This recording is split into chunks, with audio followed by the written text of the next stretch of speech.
Hello all, a very warm good morning to all of you. So I welcome you to the today's Business Standard newspaper analysis that is of 24th of November. Rahul Kopulwar, your faculty here for general awareness. So some of the topics that we will be discussing today is with respect to cyber attack on UCO Bank.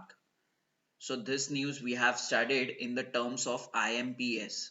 So that time we have discussed what is the difference between IMPS, RTGS and NEFT. Next is we're gonna study about the Insolvency and Bankruptcy Code of 2016. Everything about the IBC 2016 we will be studying today. Then comes the news on the IBC. So this news is with respect to Go Air. Something is with respect to Go Air is going on that we will be studying further. Next is there is some data published by Knight Frank according to the WHO. Then there is one statement given by UNICEF regarding Gaza. Then comes the Asian Development Bank and the agreement between L&T Finance. So Asian Development Bank has given 125 million US dollar to L&T Finance. So what L&T Finance will do, we'll study in the slides, we'll study in the lecture.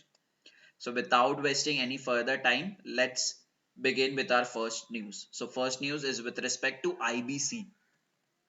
First of all, you must understand what is the difference between SURFACI and IBC. ठीक है, पहले तो एक बात ये समझ लो, SURFACI act कब आया था? SURFACI एक्ट आपका आया था 2002 में. इंसॉल्वेंसी और बैंक्रप्सी कोड कब आया था? 2016 में. SURFACI में क्या बोला था? SURFACI में ऐसे, पहले तो समझ लो क्रेडिटर्स क्या होता है, डेटर्स क्या होता है. क्रेडिटर्स मतलब क्या यार? ऐसे एंटिटीज जो एक बंदे को या फिर किसी को भी लोन दे रहा है उसको आप क्रेडिटर्स बोलोगे. जैसे बैंक्स, एनबीएफसीज, ये क्रेडिटर्स हो गए क्योंकि लोन दे रहे हैं.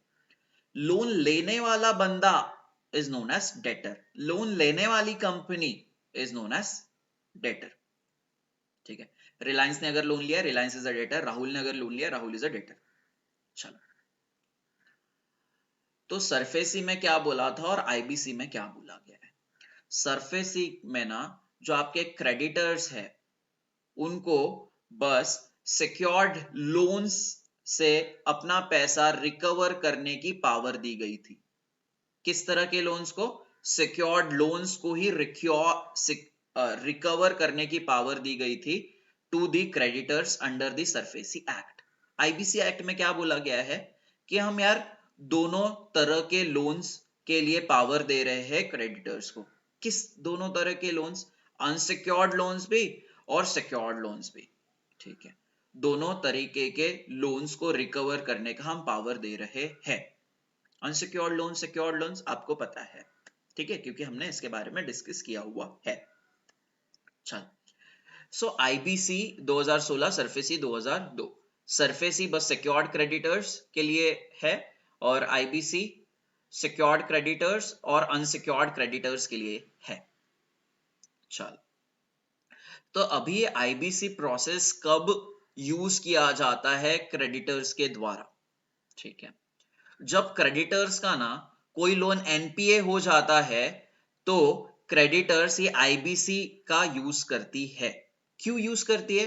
क्योंकि एनपीए से उनको अपना पैसा रिकवर करवाना है. ठीक है, फॉर एन एग्जाम्पल, माल्या ने 2-3 बैंक का या फिर पर्टिकुलरली एक बैंक का 100 करोड़ नहीं चुकाया, दैट इज वो लोन एनपीए हो गया है. पर वो बैंक को तो अपना 100 करोड़ वापस चाहिए ना, तो कैसे लेगा? वो लेगा आईबीसी एक्ट 2016 के अंदर. आईबीसी एक्ट 2016 में प्रोसेस दी गई है. ये प्रोसेस को फॉलो करके बैंक अपना पैसा वापस ले सकती है माल्या जैसे बोरोवर से, जिसने अपना पैसा अपना लोन एनपीए करवा दिया है. चलो, सो उसने कितना करवाया? 100 करोड़ का एनपीए करवा दिया है फॉर एन एग्जाम्पल. ठीक है, तो बैंक बोलेगी कि यार 100 करोड़ का तो उसने करवाया बट मुझे तो मेरे पैसे चाहिए.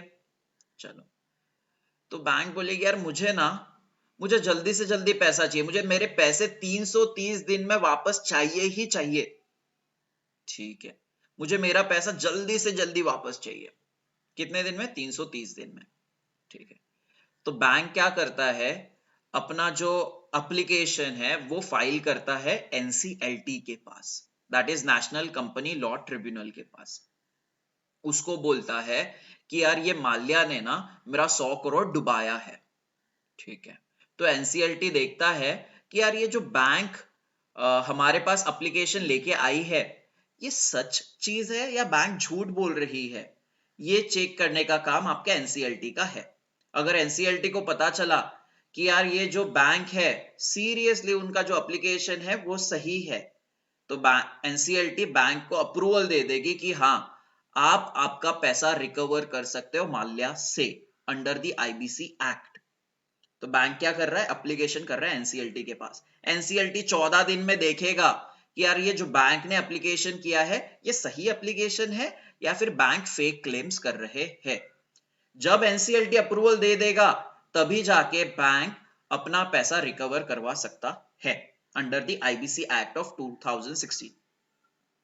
चलो, तो बैंक क्या करेगा, बैंक ने एप्लीकेशन कर दी, तो बैंक क्या करेगा यार, बैंक जाएगा, पहले ये पढ़ लो, under the code a financial creditor में file an application before the NCLT for initiating the insolvency resolution process. The NCLT must find the existence of default within 14 days हमने पढ़ लिया है। Thereafter, a committee of creditors consisting of financial creditors will be constituted for taking decisions regarding insolvency resolution.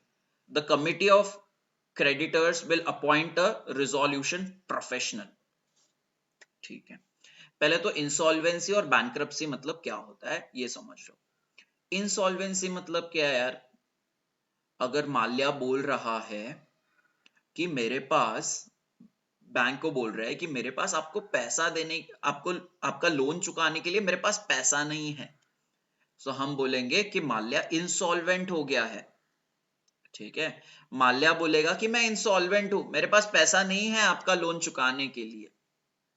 ठीक है, bankruptcy मतलब क्या, bankruptcy मतलब court बोलती है, कोर्ट लीगलाइज करती है कि हाँ यार जो माल्या ने बोला है ना वो सही है, दैट इज माल्या के पास सच्ची में पैसा नहीं है। ठीक है, सो इंसॉल्वेंसी इज ऑन अस, हम डिक्लेयर करते कि हम इंसॉल्वेंट है। कोर्ट डिसाइड करता है कि ये बंदा जो बोल रहा है इंसॉल्वेंसी के बारे में, ये सीरियसली इंसॉल्वेंट है या नहीं है, इसके पास सीरियसली पैसा है या नहीं है बैंक को अपना लोन चुकाने के लिए। ठीक है, अगर कोर्ट बोल रहा है कि हाँ यार माल्या इंसॉल्वेंट है, तो that process is known as bankruptcy. जब कोर्ट बोल रहा है कि माल्या इंसॉल्वेंट है, उसको हम बैंक्रप्सी बोलते हैं। बट जब माल्या बोल रहा है कि हाँ मेरे पास पैसा नहीं है, so that is insolvent. But जब कोर्ट बोल रहा है कि हाँ यार माल्या के पास पैसा नहीं है, that is known as bankruptcy. I hope it is crystal clear. चलो, सो बैंक को बोला जाता है कि यार आप ना क्या करो, आप एक कमिटी ऑफ क्रेडिटर बिठाओ। तो ये कमिटी ऑफ क्रेडिटर्स में कौन लोग होते हैं, ऐसे सारे के सारे फाइनेंशियल क्रेडिटर्स होते हैं जिनका पैसा माल्या ने डुबाया है। वो एक प्लान डिसाइड करते हैं। ठीक है, वो एक प्लान जॉट आउट करते हैं। प्लान जॉट आउट खुद नहीं करते हैं, एक अलग से ब्रोकर वाली एजेंसी पकड़ लेते हैं, एक अलग से एजेंसी पकड़ लेते हैं, उनको बोलते हैं कि यार आप हमारे लिए प्लान बना दो। ठीक है, आप हमारे लिए प्लान बना दो, क्योंकि हमें अपना पैसा वापस लेना है माल्या जैसे बोरोवर से। तो ये committee of creditors resolution professional को हायर करती है, और ये रिजोल्यूशन प्रोफेशनल है ना, ये प्लान बनाते हैं।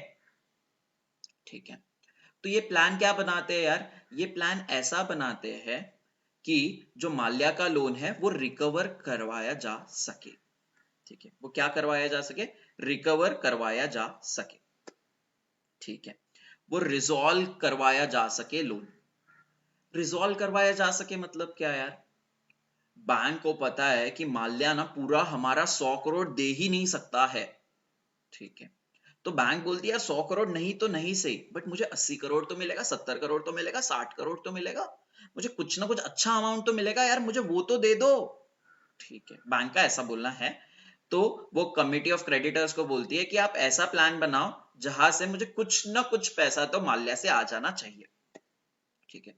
और माल्या अगर अभी नहीं दे रहा है फिर भी हमें चलेगा, ठीक है। माल्या को बोलो कि आप 10 साल में पैसा आपको लौटाना है ना, आप नहीं लौटा सकते ना, फिर भी हमें चलेगा, आप 20 साल में हमारा पैसा लौटा दो, बट हमें गारंटी तो दो कि आप हमें हमारा पैसा लौटा दोगे, ठीक है।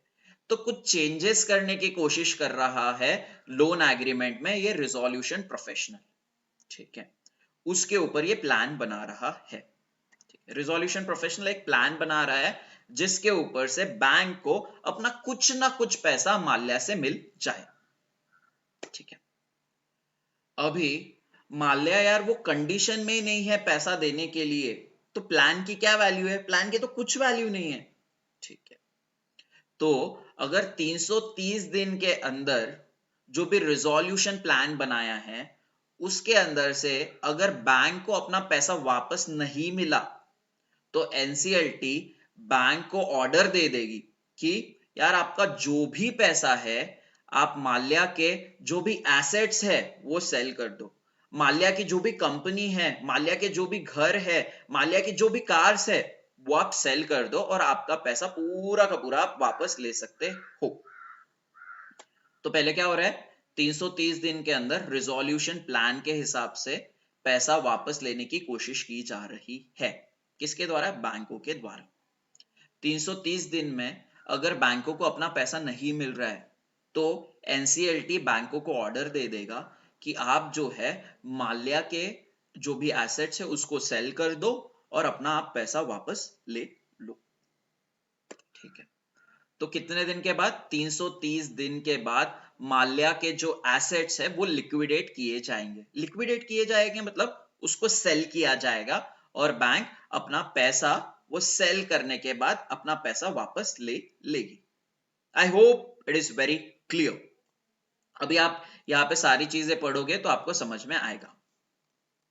चलो, according to the section 12(1) of the IBC Act of 2016, insolvency resolution shall be completed within 180 days, ठीक है, from the date of admission of the application to initiate such a process. The adjudication authority may grant one time extension of 90 days. The maximum time allowed is 330 days, ठीक है। तो ये जो लोग plan बना रहे क्रेडिटर्स है, creditors ने बोला यार किसको, रिजोल्यूशन प्रोफेशनल को कि आप एक प्लान बनाओ। तो वो प्लान के अंदर पहले बैंक जो है देखेगा कि 180 दिन के अंदर उनको पैसा वापस मिल रहा है क्या, ठीक है, नहीं मिल रहा है, ठीक है। तो जो एडजुडिकेशन अथॉरिटी है ना, ठीक है, कौन सी एडजुडिकेशन अथॉरिटी है, एनसीएलटी हो गया और डेट रिकवरी ट्रिब्यूनल्स हो गया, ये एडजुडिकेशन अथॉरिटी, ये जो कोर्ट्स जैसा ही काम करते हैं, ये सिमिलर, ठीक है। तो एडजुडिकेशन अथॉरिटी और 90 डेज का क्या कर देंगे उनको, एक्सटेंशन दे देंगे कि आपका अगर 180 दिन में पैसा वापस नहीं आए तो आप 90 डेज का और एक एक्सटेंशन ले लो, पर उसमें देखो कि आपका पैसा आपको वापस मिल जाना चाहिए, ठीक है। बट मैक्सिमम कितना अलाउ किया है उनको, 330 दिन, 330 दिन में उनको अपना पैसा प्लान के हिसाब से वापस आ जाना चाहिए, अगर नहीं आ रहा है तो माल्या के एसेट्स को लिक्विडेट किया जाएगा, ठीक है। लास्ट लाइन पढ़ लो, समझ जाएगा। The IBC also provides for a time-bound process for resolution within a maximum timeline of 330 days for the entire process. If the resolution cannot be reached within this time frame, the company is liquidated and its assets are sold off to repay its creditors. Very simple. This we have studied. So now there are 4 pillars of IBC. Insolvency professional बात किया है हमने, ऐसे लोग जो plan बनाते हैं ताकि क्रेडिटर्स को अपना पैसा वापस मिल जाना चाहिए। इंफॉर्मेशन यूटिलिटी मतलब क्या यार, ऐसा ऑर्गेनाइजेशन या फिर ऐसा प्लेटफॉर्म जहां पे बैंक्स अपने क्रेडिटर्स अपने रिकॉर्ड्स को स्टोर करते हैं, ठीक है।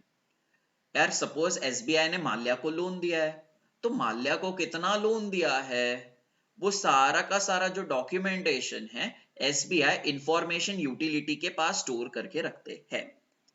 तो लेंडर अपना सारा का सारा फाइनेंशियल इंफॉर्मेशन लोन्स जो दिया हुआ है वो इंफॉर्मेशन यूटिलिटी के पास स्टोर करके रखते हैं। तो कितने इंफॉर्मेशन यूटिलिटी है हमारे पास इंडिया में? बस एक ही इंफॉर्मेशन यूटिलिटी है, जिसका नाम है national e governance services limited, जिसका नाम है NESL। एडजुडिकेशन मैंने बताया था आपको, NCLT है। NCLT क्या देखता है? इंसॉल्वेंसी के ऊपर देखता है। डेट रिकवरी ट्रिब्यूनल क्या देखता है? बैंक्रप्सी केसेस देखता है। क्या देखता है? बैंक्रप्सी केसेस देखता है।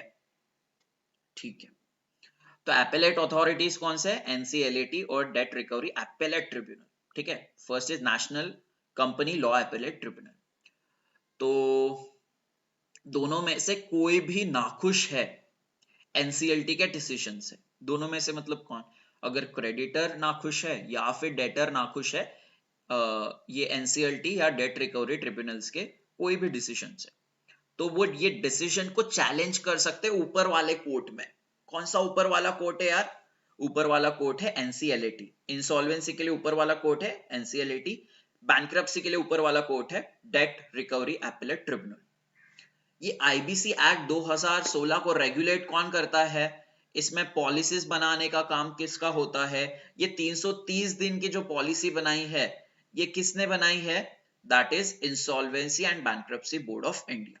तो IBC एक्ट 2016 का रेगुलेटर है आपका insolvency and bankruptcy board of India. Insolvency मतलब समझ गया है, बैंक्रप्सी मतलब आपको समझ गया है।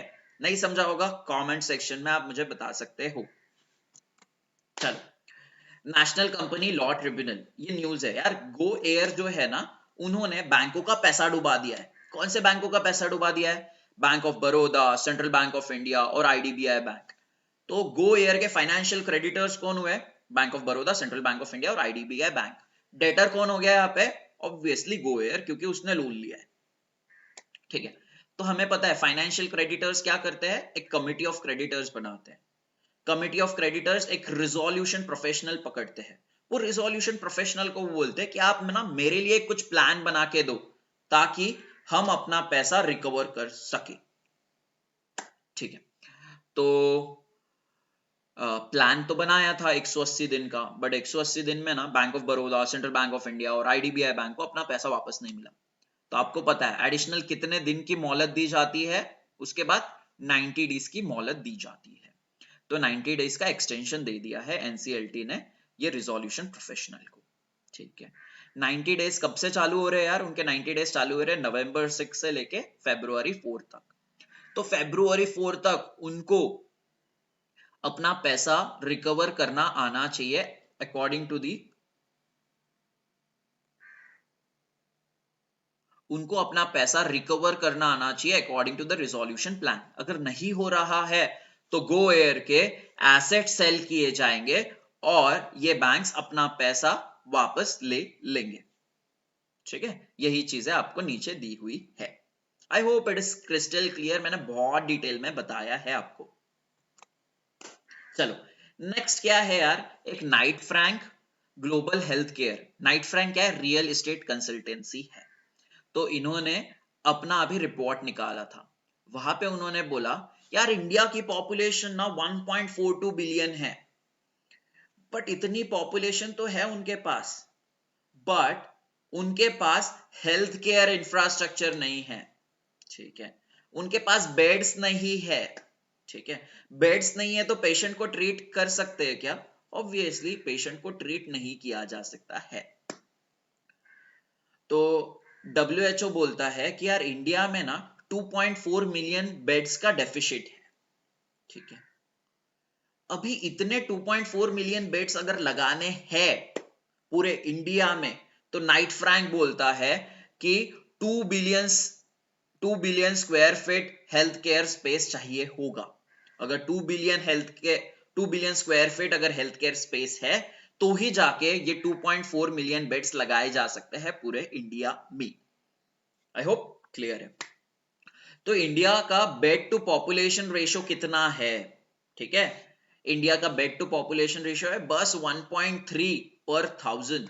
ठीक है, 1000 पॉपुलेशन के अगेंस्ट में ना इंडिया में बस 1.3 बेड्स है, विच इज वेरी लो। ठीक है, अगर कोविड जैसी सिचुएशन आई तो इंडिया क्या करेगा? ठीक है, कैसे लोगों को ठीक करेगा? लोगों को ठीक कर ही नहीं सकता क्योंकि बेड्स ही नहीं है हॉस्पिटल्स में। ठीक है, तो इसलिए WHO बोलता है कि हर कंट्री में मिनिमम 3 बेड्स तो चाहिए ही चाहिए पर 1000 पॉपुलेशन। याद रखिए, इंपॉर्टेंट है। बाकी कंट्रीज में कितना है? 13 है पर 1000 इन जापान, चाइना में 4.3 है पर 1000। ठीक है, और ये बाकी के कुछ फिगर्स है, आपको याद रखने की जरूरत नहीं है। बस सबसे ज्यादा कहां पे है वो याद रख लो, दैट इज 13 इन जापान। ठीक है, एशियन डेवलपमेंट बैंक ने पार्टनरशिप किया L&T फाइनेंस के साथ। ठीक है, L&T फाइनेंस को कितना पैसा देने वाले हैं पार्टनरशिप में? $125 मिलियन। ठीक है, तो ये $125 मिलियन L&T क्या करेगा यार? L&T क्या करेगा? पैसा देगा, आगे लोन देगा। किसको लोन देगा? विमेन बोरोवर्स को लोन देगा। उनको किस लिए लोन देगा? किसी भी चक्कर के लिए लोन दे देगा यार। उनको अगर गोल्ड के लिए लोन चाहिए, गोल्ड के लिए लोन दे देगा। सेल्फ हेल्प ग्रुप है, सेल्फ हेल्प ग्रुप को अगर लोन चाहिए, विमेन सेल्फ हेल्प ग्रुप है, उनको अगर लोन चाहिए, उनको लोन दे देगा। विमेन की कोई कंपनी है, उनको लोन चाहिए, उनको लोन दे देगा। सो सारे के सारे विमेन बोरोवर्स को ही लोन दिया जाएगा under this agreement with the help of this $125 million. But कौन से विमेन को लोन दिया जाएगा? रूरल एरियाज में जो विमेन रह रहे हैं और पेरी अर्बन एरियाज में जो विमेन रह रहे हैं। पेरी अर्बन एरियाज, छोटे छोटे अर्बन एरियाज में जो विमेन रह रहे हैं, उन्हीं को ये लोन दिया जाएगा। L&T फाइनेंस डॉलर में थोड़ी ना लोन देगा यार, उनको डॉलर से पैसा मिला है, $125 मिलियन मिला है, वो कन्वर्ट कर लेगा ना, ये डॉलर को कन्वर्ट कर लेगा इंडियन रुपीस में, और इंडियन रुपीस में ही लोन दिया जाएगा विमेन बोरोवर्स को। एशियन डेवलपमेंट बैंक कब स्टैब्लिश हुई है यार? 19 छोड़ दो, 19 याद मत रखो, क्योंकि सारे most of the organization, 95% of the organization 19th that is 20th century में ही आई हुई है। ठीक है, so 1901, 1950, 1960 is nothing but the 20th century। तो ये 20th सेंचुरी में आई है, तो 19 याद मत रखो। एशियन डेवलपमेंट बैंक कब आई है? 66 में आई है। मेंबर कंट्रीज कितने यार एशियन डेवलपमेंट बैंक के? 66 plus 2 that is 68 member countries है। ठीक है, सो 66 प्लस 2 आपको याद रखना है। हेडक्वार्टर्स का है Mandaluyong city, that is in Manila, Philippines. President कौन है? मसात्सुगो असाकावा, जो कि 10th प्रेसिडेंट है। इंडिया डायरेक्टर कौन है? तकियो कोनिशी। इंडिया डायरेक्टर का काम क्या था? पिछले हमने 3-4 दिन के लेक्चर पहले बता दिया है आपको। तकियो कोनिशी इंडिया डायरेक्टर है। चलो, union finance ministry will meet CEOs of public sector bank. क्यों मिल रहे हैं? एक बार पढ़ लो आप।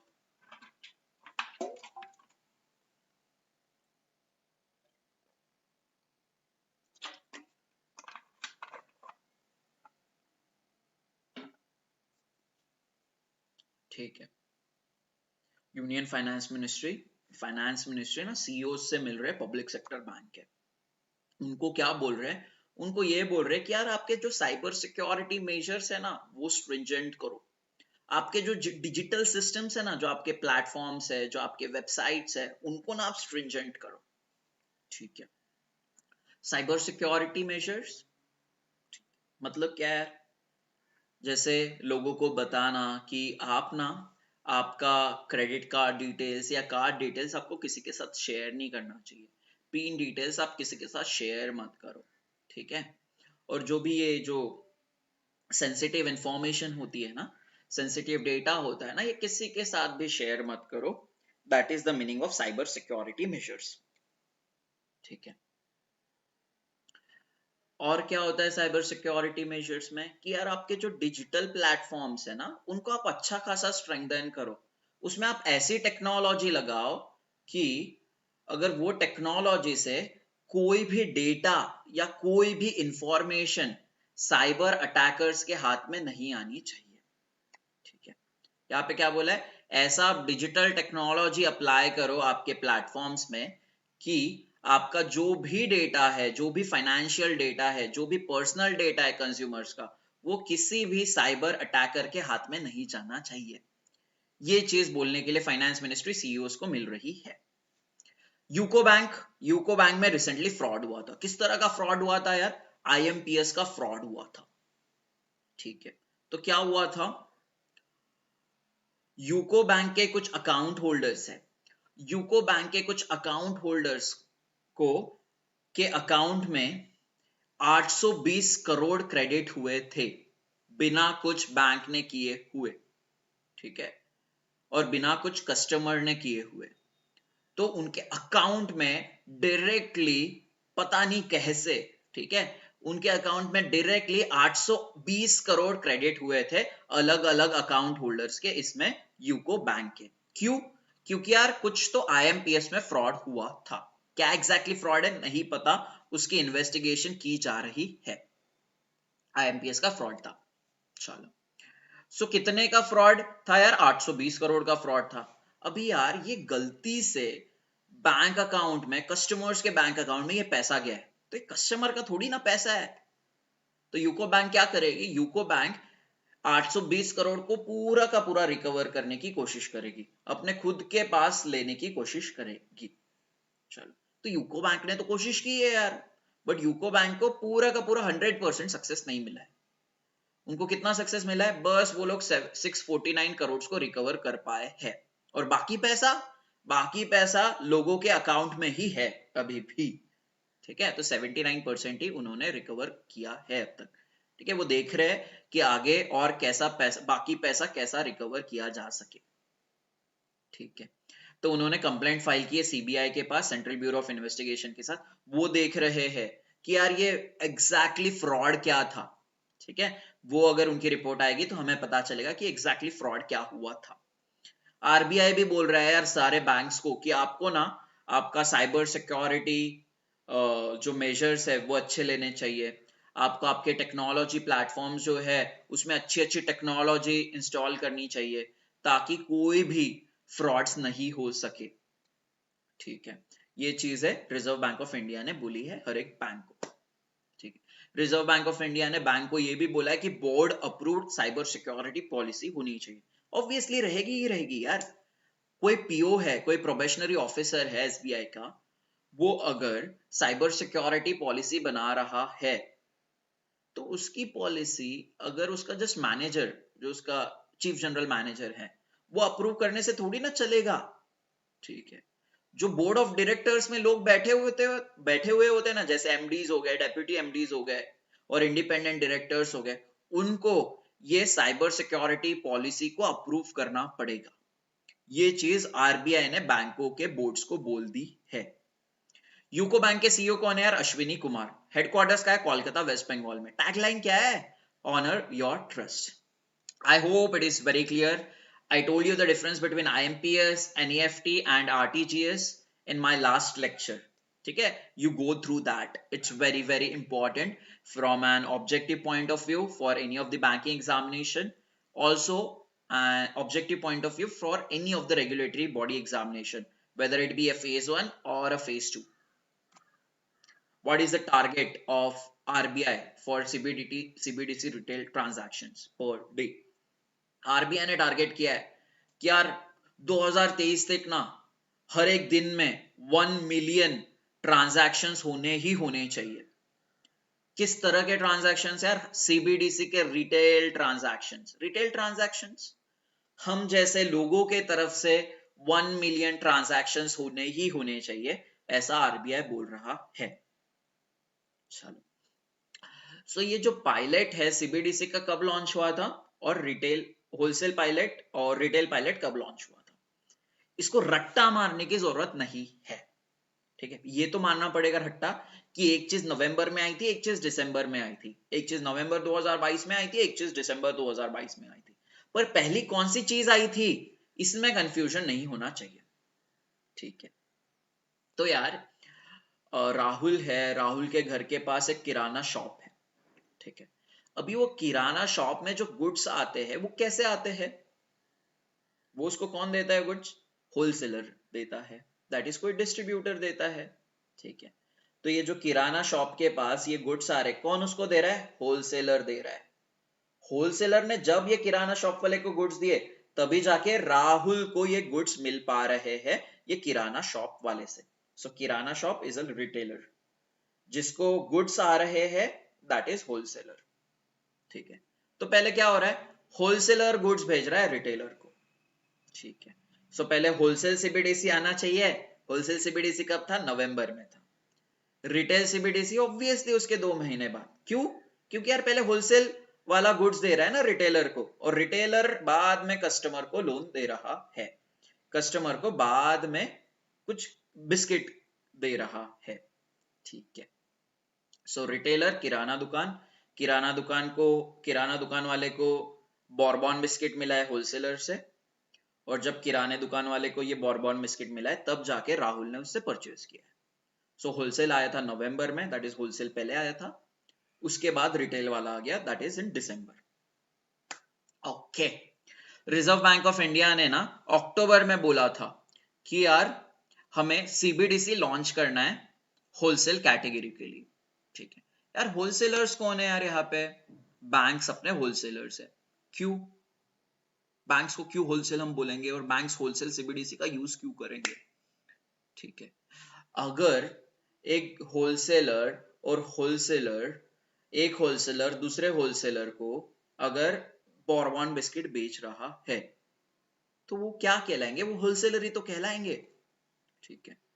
तो एक बैंक्स दूसरे बैंक्स को अगर कुछ उनके बीच में ट्रांजैक्शन होने वाला है तो वो कैसा ट्रांजैक्शन होगा यार? होलसेल ट्रांजैक्शन होगा, क्योंकि दोनों बड़े बड़े लोग हैं, ठीक है। सो होलसेल सीबीडीसी का पायलट लॉन्च करने की बात की थी for the inter bank call money market, ठीक है। जब बैंक्स अगर अगर कस्टमर के साथ डील करेगा सीबीडीसी को लेके, तो वो किस सीबीडीसी के साथ डील करेगा यार? ऑब्वियसली रिटेल सीबीडीसी के साथ डील करेगा, ठीक है। बट बैंक जब दूसरे बैंक के साथ डील कर रहा है तब होलसेल सीबीडीसी को डील करेगा। क्लियर है? याद रख सकते हो हमेशा के लिए। चलो, कॉल मनी मार्केट मतलब क्या यार? ठीक है, मनी मार्केट मतलब क्या?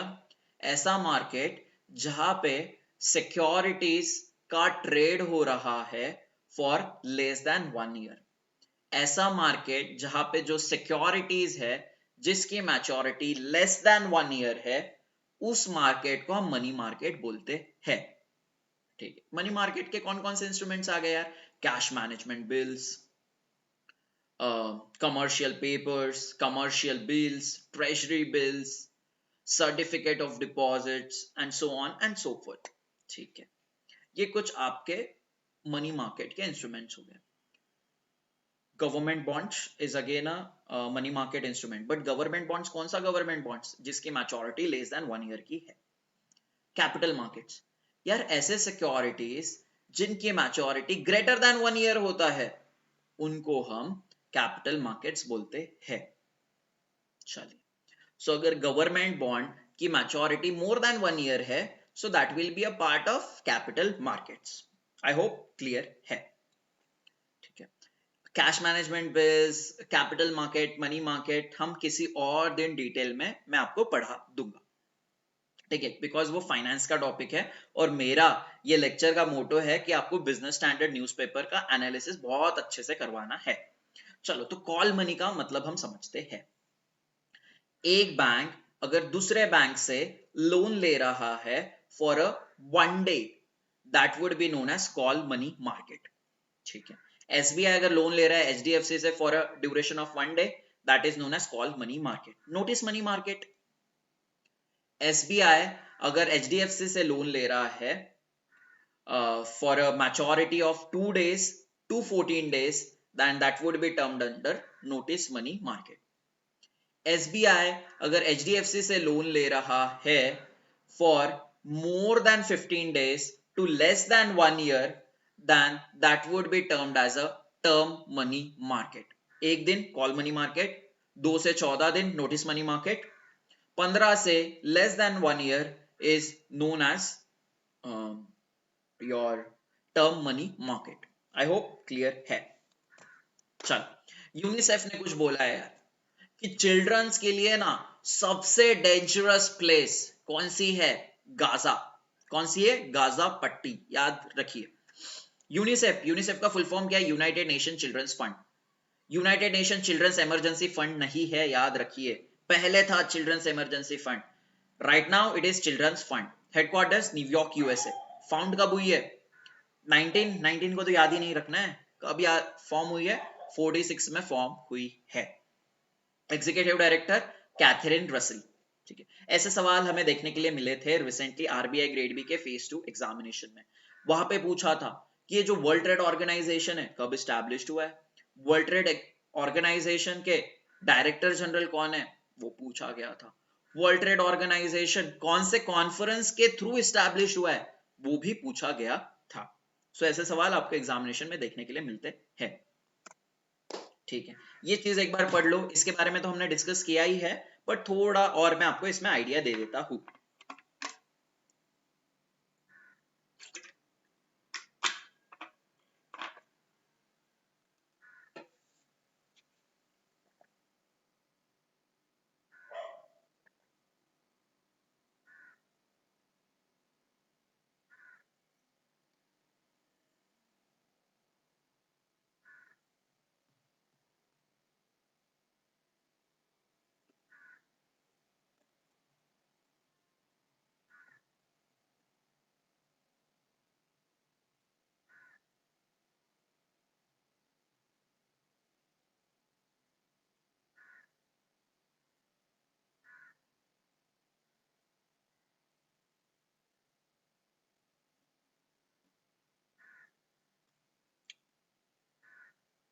ठीक है यार, तो यहाँ पे क्या बोला है ना, कल कल रिजर्व बैंक ऑफ इंडिया ने बोला था एनबीएफसी और स्मॉल फाइनेंस बैंक को कि आप ना एक रिस्पॉन्सिबल मैनर से लेंडिंग किया करें। ठीक है, हमें पता है आपके पास लोन की बहुत डिमांड आ रही है, बट आप किसी को भी लोन नहीं दे सकते हो ना। आपको उन आपको एक उनका बोरोइंग हिस्ट्री देखना पड़ेगा, उनकी सैलरी देखना पड़ेगा, उनकी लोन रिपेइंग कैपेबिलिटी देखना पड़ेगा। ये सारी चीजें आप अच्छे से देखो, फिर ही जाके लोगों को आप लोन दे दो। ठीक है, और आपको यार बस एग्जाम्पल फार्मर सेगमेंट से ही बहुत ज्यादा डिमांड आ रहा है।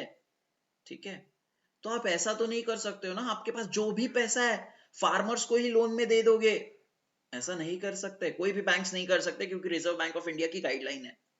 ठीक है, कोई भी एनबीएफसी नहीं कर सकते क्योंकि रिजर्व बैंक ऑफ इंडिया की गाइडलाइन है।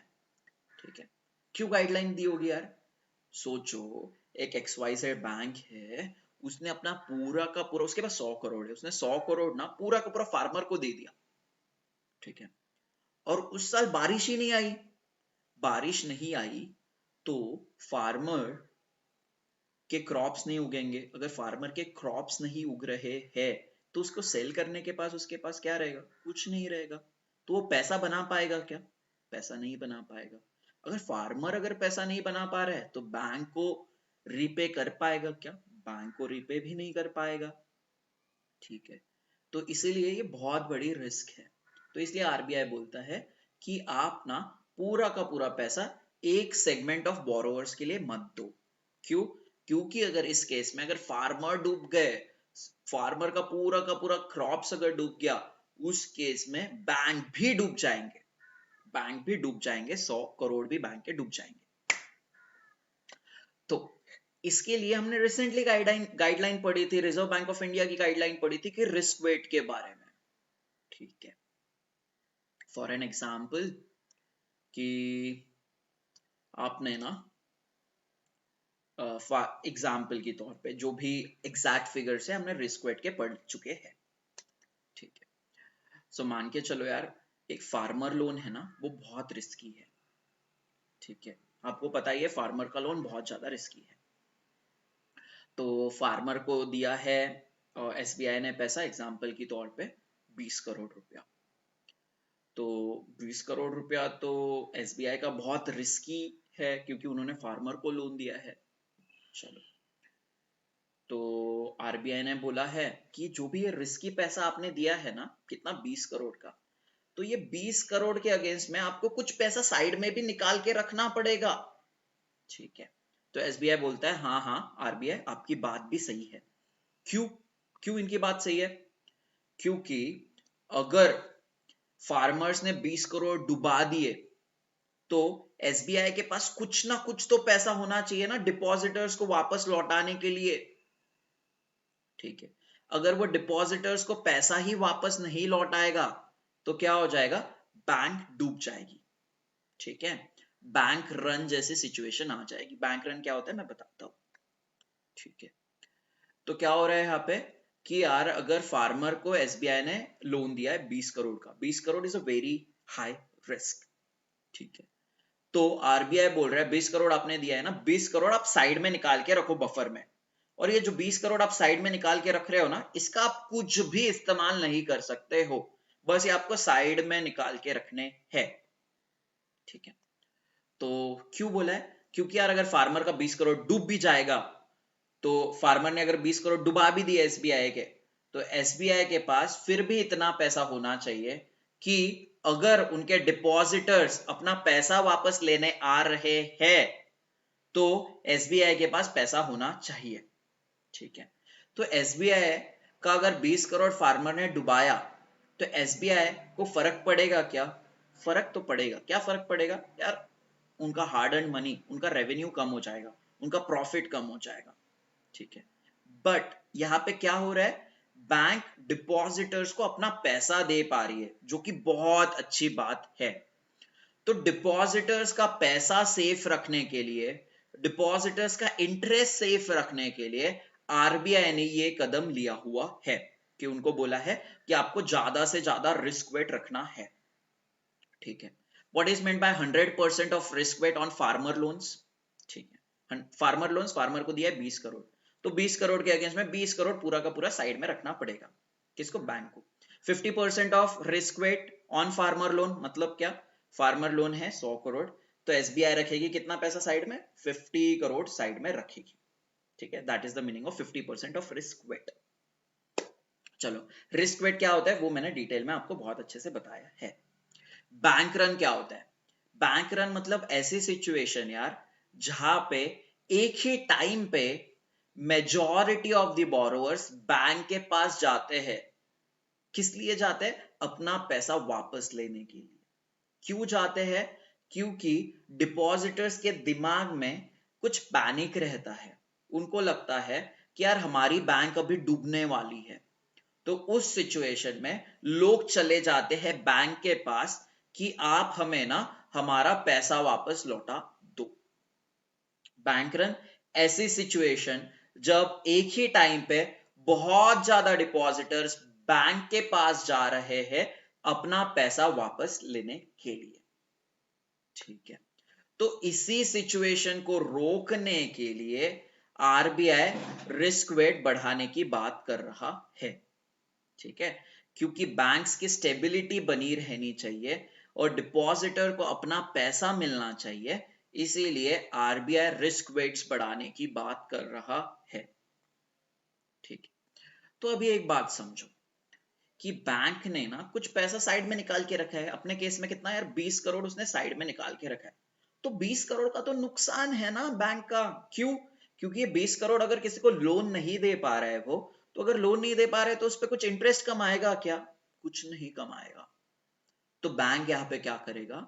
बैंक जो एग्जिस्टिंग लोन्स है या फिर जो नए लोन्स दिए जा रहे हैं उन पे इंटरेस्ट रेट बढ़ा देगा। इंटरेस्ट रेट क्यों बढ़ा देगा? क्योंकि उनको अपना प्रॉफिट बढ़ाना है, क्योंकि उनको अपना रेवेन्यू बढ़ाना है। ठीक है, तो आरबीआई के ये स्टेप के वजह से बैंक क्या कर रहा है? अपना वो इंटरेस्ट रेट बढ़ा देगा, क्योंकि उनको अपना प्रॉफिट करना है, अपना रेवेन्यू बढ़ाना है। Cool. So this had analyzed estimating the capital cost on banks alone going up by at least 84,000 crore. तो ये स्टेप के वजह से अगर एक्चुअल हम फिगर्स देखें तो बैंक्स को साइड में कितना पैसा निकाल के रखना पड़ रहा है? 84,000 करोड़। तो 84,000 करोड़ उन्होंने साइड में निकाल के रखा है, that is a waste of money for them. ठीक है, तो इसलिए वो क्या करते हैं? अपना इंटरेस्ट रेट बढ़ा ले रहे हैं एग्जिस्टिंग लोन्स पे और नए लोन्स पे, क्योंकि उनका प्रॉफिट और उनका रेवेन्यू बना रहना चाहिए। आई hope it is very clear. ठीक है, बहुत क्लियर, मैंने बहुत अच्छे से आपको बताया है। एक बार ये चीज आप पढ़ भी सकते हो, और इसका जो पीडीएफ है मैं आपको तुरंत आज लेक्चर के बाद दे दूंगा। ठीक है, next is about G7 Nations. यार G7 नेशंस पे कुछ बात आई थी, वो कौन सी बात है हमारे लिए इंपॉर्टेंट नहीं है। G7 पे क्या आई थी यार? G7 में ना कौन कौन से कंट्रीज होते हैं? USA, Canada, France, Germany, Italy, Japan and UK. ठीक है, याद कैसे रख सकते हो? ठीक है, G7 कंट्रीज ऐसे मान के चलो, यहाँ पे सबसे डेवलप्ड इकोनॉमीज रहेंगे। ठीक है, डेवलप्ड इकोनॉमीज हमने रिसेंटली बात किया था, कौन से डेवलप्ड इकोनॉमीज है? इंडिया कौन से दो इकोनॉमीज को पीछे छोड़ने वाला है? इंडिया छोड़ने वाला है जर्मनी और जापान को पीछे छोड़ने वाला है। ठीक है, दो नाम तो याद रहेंगे। और उसके ऊपर वाले कौन से दो इकोनॉमी यार? यूएसए, ऑब्वियसली यूएसए सबसे बड़ा इकोनॉमी है। उसके बाद सबसे बड़ा डेवलप्ड इकोनॉमी कौन सा है? यूके। ठीक है, वो भी याद रहेगा, यूएसए, यूके, जर्मनी और जापान, ये तो ऐसे ही याद रहेगा। ठीक है, अभी बाकी तीन को कैसे याद रखना है यार? यूएसए का नेबर कौन है? Canada. Canada is also developed economy, so it is a part of G7 nation. Mexico की बात नहीं करते हैं हम, ठीक है, क्योंकि मैक्सिको के पास इतना पैसा नहीं है, मैक्सिको इतना डेवलप नहीं है। तो याद रखो यूएसए के दो मेजर नेबर्स है, एक तो कनाडा और एक तो मैक्सिको। मैक्सिको G7 का पार्ट नहीं है because that is not so developed economy, but Canada is. ठीक है, सो उसके बाद दो कैसे याद रखना है आपको? फ्रांस याद रखना है आपको और इटली याद रखना है। ठीक है, यूएसए यूके दो टॉप है, उसके बाद आपके जर्मनी और जापान आते हैं। ठीक है, उसके बाद यूएसए का एक नेबर आ गया जिसका नाम है कनाडा, और दो चीजें आपको याद रखनी है। वो दो चीजें कौन सी है? फ्रांस और इटली, याद रह जाएगी। ठीक है, अभी और एक डेटा मेंशन किया था कि इंडिया ना सेकेंड लार्जेस्ट ऑयल इंपोर्टर है ग्लोबली। क्या है? सेकेंड लार्जेस्ट ऑयल इंपोर्टर है ग्लोबली। फर्स्ट कौन है वो एक बार मुझे आप कमेंट सेक्शन में बता दीजिए, that's an homework for you. So एक चीज आपको कंफ्यूज नहीं होनी है, कल तक हम जो पढ़ रहे थे ना, बिगेस्ट ऑयल कंज्यूमर के हम बारे में बात कर रहे थे। बिगेस्ट ऑयल कंज्यूमर पे इंडिया का रैंक क्या है? थर्ड। पहला कौन है यार? यूएसए। सेकंड कौन है? चाइना। कैसे याद रखना है इसको, वो भी चीजें मैंने आपको बता दी है। एंड थर्ड कौन है? India. First is USA, second is China and third is India. But अगर हम ऑयल इंपोर्टर की बात कर रहे हैं, ऑयल इंपोर्ट सबसे ज्यादा सेकंड नंबर पे कौन कर रहा है? इंडिया कर रहा है। I hope you like this session and this is the end of our today's lecture. If you like the lecture, if you like my delivery, if you understand the concepts, if you like the content, do let me know in the comments section. Your comments are much more valuable to me as I have recently started this initiative on the eve of Lakshmi Pujan 2023. My YouTube channel name is Rahul Kopulwar. You can follow me there also. Thank you so much. And here is the quote for you: either you run the day or the day runs you.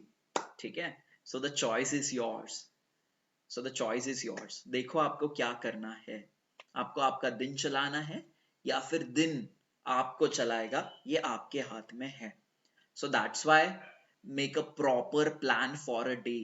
ठीक है, एक proper plan बनाइए और देखिए कि आपको दिन में क्या क्या चीजें करनी है, और at the end of the day देखिए कि आपको जो चीजें करनी थी वो आपने की है या नहीं की है, और आपको पता चला है कि आपने ना वो जो जो भी चीजें करनी थी उसमें से कुछ चीजें नहीं की है। आइडेंटिफाई करो कि आप वो चीज क्यों नहीं कर पाए हो, आपका टाइम वेस्ट कहाँ पे हुआ है, और वो आप एक बार चीज आइडेंटिफाई कर लोगे तो दूसरे दिन वो गलती को दोहराने की बिल्कुल भी कोशिश ना करो. ठीक है, I hope it is crystal clear. Everything is crystal clear.